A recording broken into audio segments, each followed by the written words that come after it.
Hello,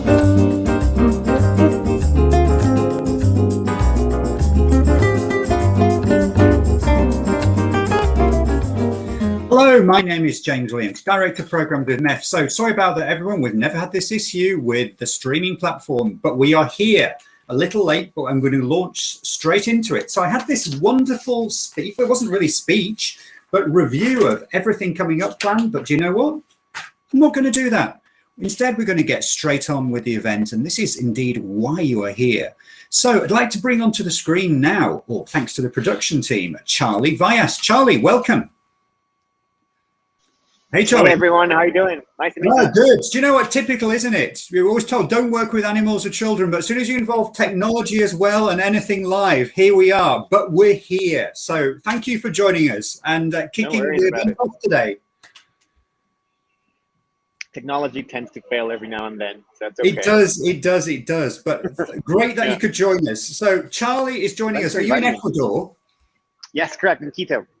Fantastic. So you're joining us from Ecuador. You are Digital Transformation Regional Manager with Grupo KFC, so Kentucky Fried Chicken, as many of us will know it around the world.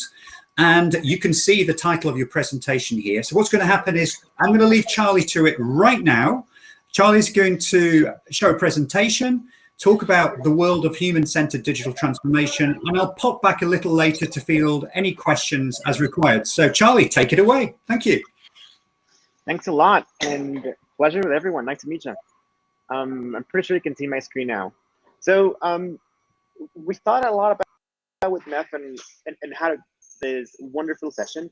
And the best thing we could think about is telling you about how to humanize digital transformation, how to human center what we're doing today.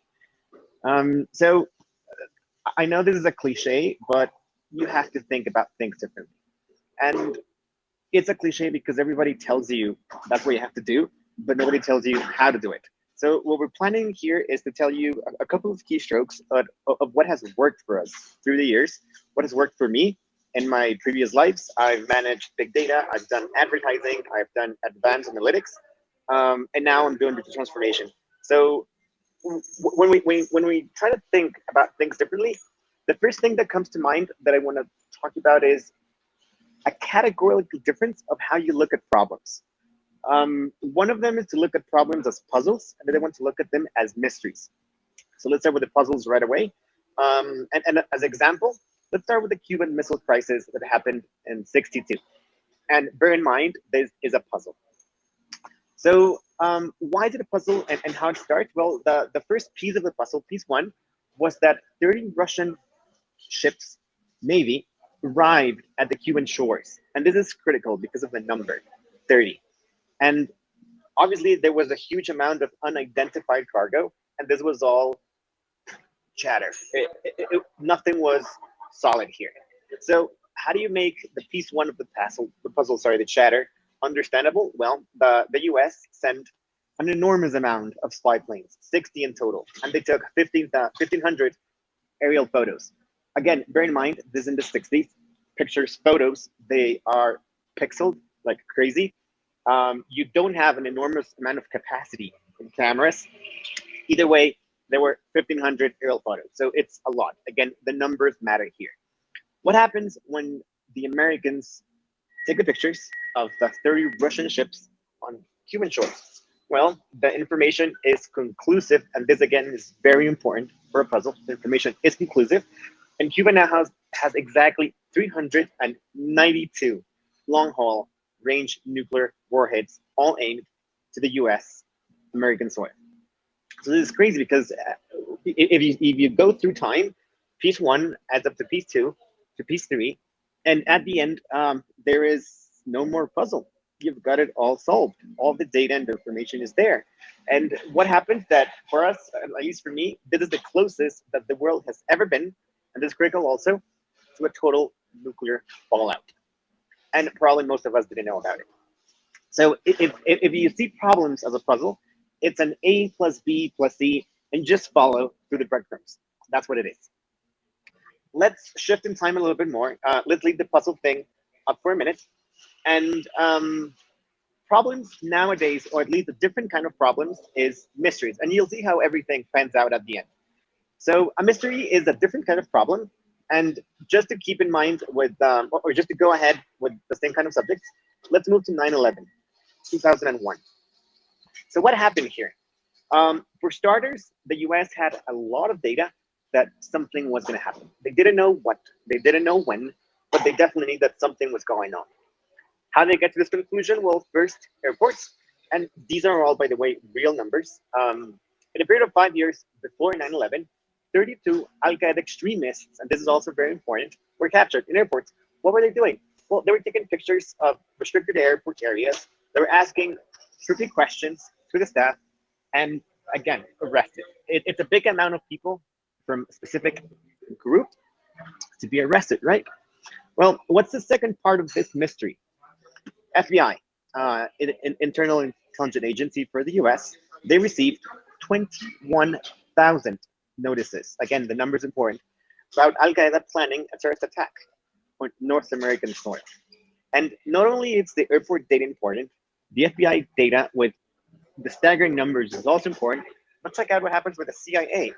They had about 4,800 calls intercepted in foreign countries where the message was clear. Something was happening. The messages from extremist groups were all talking about a big event happening in the American soil and that this event will change everything. The last part of this mystery is that flight academies all over the country in the US, they had 551 reports of Arab students asking for the most efficient way to crash a commercial airplane into a building or facility. So now, if you look in retrospective what happened, it's clear that every single one of these events were gonna, at the end, end in the 9/11 attack. The problem with the mystery is that you have way too much data. As opposed to a puzzle, which I told you before, which was a pretty streamlined problem, in a mystery, you're just drowning in data. Move yourselves back in time to the US, 2000s, early 2000s, and with all these information, with all these numbers, which are critical, would you have guessed that there was going to be an attack, the Twin Towers, September 11, 2001, with airplanes coming up from Logan Airport in Boston? No, you wouldn't. Because that's a problem with the mystery. You're drowning with data, and it's not conclusive. In puzzles, data was conclusive. In mysteries, is not. Going ahead with other mysteries, just to give you a hint of what's going on. Let's go now with life expectancy. Our lives are getting shorter, and this has never happened before, ever. Check the dark blue line at the left on the diagram. The United States life expectancy is, for the first time in more than 50 years, dropping. Why is this happening? Again, this is a mystery. It's not a puzzle. It's a problem where we have tons of data and we really don't know what to make out of it. Before, let's go back to the 1950s, 1960s, 1900s, 1800s. You just put any date there. To improve any healthcare system in the world, what was needed was to increase capacity. It was a puzzle. Back then, health services were a puzzle. The more capacity you had, the better the system. The more you got healthcare facilities to rural areas in the world, the better system we had. The problem now is compounded because nowadays, and wherever you are, wherever you live, imagine that you open 3 more hospitals, 5 more hospitals.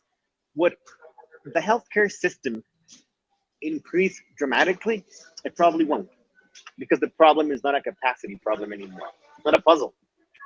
As a fact, in the US, 35% of all deaths, the leading cause of deaths in the US is either diabetes or heart-related problems. If we have tons of more hospitals all over the US or in the world, would we be able to eradicate diabetes and heart-related problems? No. Hospitals are not a solution anymore. So when you look at the problem, in this case, diabetes and heart-related problems, they all stem from a single derivative, and that is how we live, how each and every one of us chooses the way we live, the way we eat, the way we take care of ourselves, what's our diet, and the diet that's good for me, it's probably not good for any of you, and vice versa. Because this problem stopped being a mass issue, and now it's a people issue. So in order to improve our health now, we need to change each and everyone's habits, each and everyone's way of living, and that's just impossible for government to do anymore. Governments are good at doing massive things for the most amount of population they can achieve, but that has nothing to do with diabetes and heart rate problems. So if you look just at this small problem of life expectancy and why it's declining, is because nowadays all of these health related problems, they're mysteries. You need to target and design healthy habits and healthy living plans for each and every one of us. It's not massive as it was before. So this is clearly a mystery. And going on with the health examples, let's have a small dive with prostate cancer. There are three different categories of prostate cancer. I'm just going to go with three right now for the case of the argument. Category 1 is the most devastating. It's the least devastating. It moves very slow, and even if it's not detected, you're probably going to die of something else. So it's harmless. Category 2, on the other hand, it's brutal. It's fatal. It moves extremely fast and swift, and even if treated and detected, it's withering, and it's more than likely you're not going to make it. Category 3 is an in-between, and its pace is moderate, and if treated in time, you will survive. Up to now, this looks like a puzzle, right? Let's look at the stats. And I'll give you a minute for this. Have a quick guess at what percentage of all prostate cancer cases are category 1 and category 2. So the least deeming and the most fatal, and what percentage is category 3. I'll give you a minute. Bear in mind that category 1 is everything is okay, you're probably not going to die. Category 2 is fatal, and category 3 is something in between. The staggering fact, 90% of all prostate cancer cases are category 1 or category 2, which means that either if you get treated or don't get treated, there's nothing you can do for the outcome. You're either going to live or not, but it doesn't depend on the treatment. Only 10% of all prostate cancer cases can be treated and do have a cure. So this becomes not a puzzle anymore, but a mystery, because how can we test 90% of patients? How can we understand which ones are the only 10% that have a chance of living, which is category 3, if treated correctly? And if you keep looking at the different cases of prostate cancer at different stages, it's hard. It's super hard. If you look at the data, and the source is right at the bottom, the American Society of Oncologists, there's no way of knowing what type of cancer you have. This is a legit mystery. And okay, so I think that we now have a great understanding of what's a puzzle and what's a mystery. Keep in mind and bear in mind also, how can you adapt these concepts to your enterprises and the companies that you work for and the industries? Because at the end, everything boils down to one thing. We have to learn how to predict the future. And again, this is understanding the problems that we're facing, whether they are puzzles or whether they are mysteries. And I'm going to tell you another story here about a guy called Malcolm McLean. And he was the person that actually started the container industry. And I find his story fascinating because he went against all odds and started an industry from scratch. He predicted the future. And he's a ninja, period. So for starters, Malcolm McLean, when he was a kid, when he was young, he worked at a gas station. And he realized that he could have a more efficient transportation system for petrol. And he decided to take delivery routes for $5. Usually the cost back then for delivery route was 10. And between 1928 to 1948, so 20 years, he was in his early 20s now, he expanded his truck delivery fleet by 100, just in making sure we're understanding data and how to make routes more efficient. He was, by the way, the first person to use diesel trucks for this, and the first person to use maps to plan a route. Well, what happened later? In 1958, so 10 years later, after the event number one, he bought a naval fleet because he thought and he knew that his trucks could travel quicker from port to port than what they were doing in the land. And he almost goes bankrupt because he had this feeling that there was a better way to transport things than with trucks. What happened? He just couldn't find a way to make it fit. Ports, when they had an enormous amount of load, trucks filled with tons of goods, the ports were never designed to hold that load. And then just talking about idling trucks. What he did, he retrofitted every single port that he worked on in order to get them to capacity. Then came the transportation part. There was no way that he could transport trucks because they would go in full and come back empty. And economically, it was just not feasible. So he started working and manipulating on the containers that we know nowadays. Back then, they were just holes for the trucks. And started working with different materials until he came to the aluminum container that we have today. But that didn't solve the problem. He just made trucks lighter, which was great cost-wise, but he didn't fix the problem. Then he thought about cranes, about building a crane system that could take the containers out of the trucks and put them in the ship. So he would need only empty trucks on each end of the port to get things going on. The port industry thought that he was crazy, and the fact that he almost goes bankrupt here. And what he decides to do, given that everybody told him he was crazy and that no such crane existed, he decided to go to adjacent industries and see which of them had a crane or could build him a crane that everybody thought was impossible. He went after a couple of years to the lumber industry and he realized that these cranes already existed. They were just doing different kind of work. They were in the lumber industry, trees. So he tells them that he needs a crane that everybody thought it would take about 3 years to build, and he told them what he needed for. The lumber industry reacted. They were like, dude, we can do this in 2-3 days. Give us a week. So just by thinking outside of the box, he got the crane that he needed. He retrofitted the containers to what we know today, and he retrofitted also the ports that needed to bear the extra amount of weight. What happens now? Well, in 1960, he started moving containers and products that took him before 72 hours. It took him now 8. Just imagine the enormous amount of savings that he just started getting there. What has to do this with cost? The cost of moving a ton pre-Malcolm McLean was $5. His cost, 15 cents. Again, amazing what he did.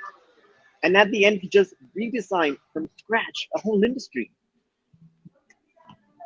Nowadays, and truly, probably after the microchip, Malcolm McLean is the second greatest inventor of our time. He changed the way we work today. Nothing that we worked on, nothing that we produce could be transported without a container anymore. It's crazy. And we didn't even know about it.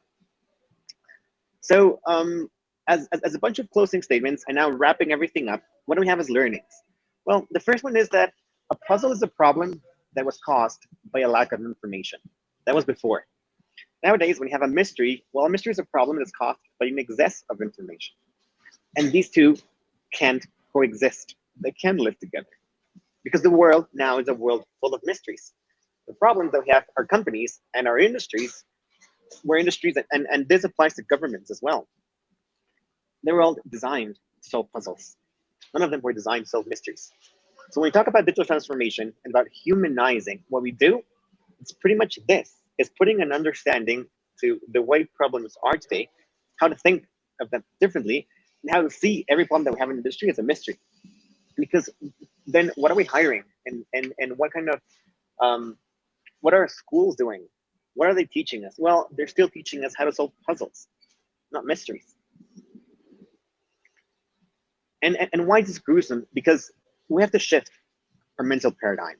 We have to shift it from being information collectors, which is what was needed in a puzzle era, and we have to shift to be information gatherers and analysts. because information is already there. Big data. One of the issues why big data and analytics have overpromised and haven't quite kicked in our industries, and I speak as a whole in industries, is because most of the people that are doing big data now are still thinking of it as puzzles, not as mysteries.